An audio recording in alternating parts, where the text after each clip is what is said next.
Lawyers of Reddit. What's the dumbest thing you've had to explain to a client?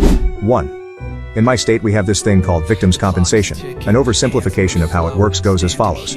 If you are the victim of a crime and suffer some form of injury, for example, psychological, physical, etc., you can apply for a payment from state funds. If you are the perpetrator of one of those crimes, for example, an assault, robbery, pedophilia, etc., an order can be made for you to pay the state back an amount relating to that victim's compensation.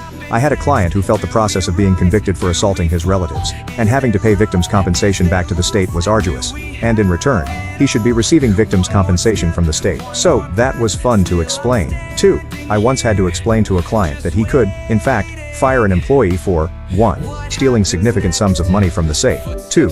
Pulling a gun on a coworker who questioned these activities, and 3. Waving said gun in a customer's face moments later, all of which were on camera. 3.